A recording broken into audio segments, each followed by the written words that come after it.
বিভিন্ন নায়ক নায়িকারা যেভাবে সুইমিং পুলের কস্টিউম ড্রেসে যেভাবে থাকে সেভাবেই রাখে যত সম্ভব নীতিশ কুমার তার বাড়ির যারা লোক আছে তাদেরকে। কারণ দাদা, বিহারের মুখ্যমন্ত্রী নীতিশ কুমার একজন হিজাব পরা মহিলাকে তিনি ডাক্তারের অ্যাপয়েন্টমেন্ট দিচ্ছিলেন, সে সময় তার মুখের হিজাব ধরে টেনে ধরেছেন। এই যে বিষয়টা কিভাবে দেখছেন?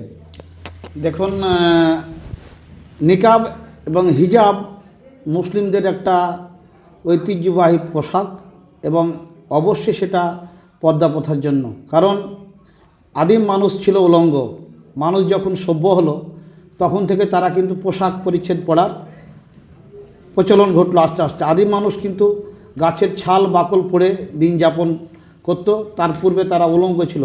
ক্রমান্বয়ে মানুষ যখন সভ্যতার বিকাশের দিকে এগোচ্ছে আস্তে আস্তে মানুষ কিন্তু পোশাক পরিচ্ছদ পরছে। এবং দেখবেন একটা মিষ্টি যদি ঢাকা না থাকে অনেক মাছি বসে, কোনো ফলমূল যদি ঢাকা না থাকে তাহলে কিন্তু অনেক মাছি বসে, দুর্গন্ধ ছড়ায়।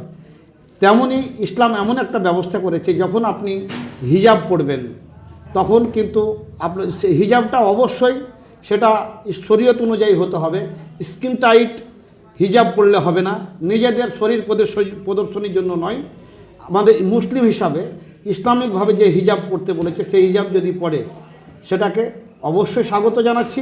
এবং মুখ্যমন্ত্রী হিসাবে একজন রাজ্যের প্রধান পদে থাকার পরেও, মুখ্যমন্ত্রী থাকার পরেও একজন ডক্টরকে অ্যাপয়েন্টমেন্ট দেওয়ার সময় যেভাবে তার নিকাবটা টেনে ধরেছে সেটা খুব খারাপ জিনিস এবং খুব খারাপ লেগেছে। এবং ভারতবর্ষ কোনো সারা বিশ্বের মুসলিমদের একটা যে হিজাবের যে ব্যবস্থা সেখানটাতে আঘাত করেছে। এই ব্যাপারে তীব্রভাবে ধিক্কার জানাচ্ছি নীতিশ কুমারকে এবং তার মন মানসিকতার পরিচয় দেওয়া হচ্ছে।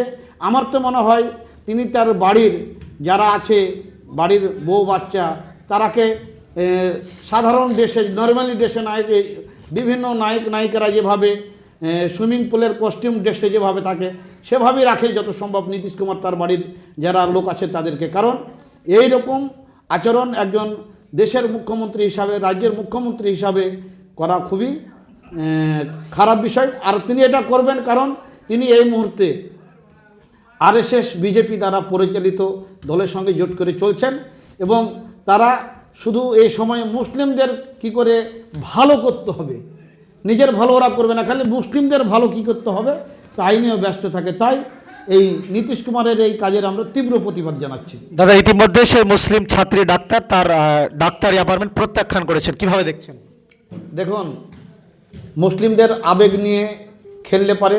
মুসলিম যারা প্রকৃত মুসলিম তারা সামান্য ডক্টরি সার্টিফিকেট কেন, নিজের দিনের জন্য, নিজের ধর্মের জন্য এরা অনেক কিছুই করতে পারে, আত্মবিসর্জন দিতে পারে। যেটা করেছেন সেটা সঠিক কাজ করেছেন। আপনারা দেখবেন ইংরেজদের বিরুদ্ধে লড়াই করতে গিয়ে সে সময় যখন আমাদের ভারতীয় বিপ্লবীরা যখন এবং সঠিক কথা বলতে জানে, প্রত্যাখ্যান করতেও জানে সঠিক জিনিসকে, যেটা করেছে অবশ্যই ঠিক করেছে। ওই রকম একজন দুষ্ট লোকের হাত থেকে ডক্টরেট উপাধি না নেওয়াই ভালো।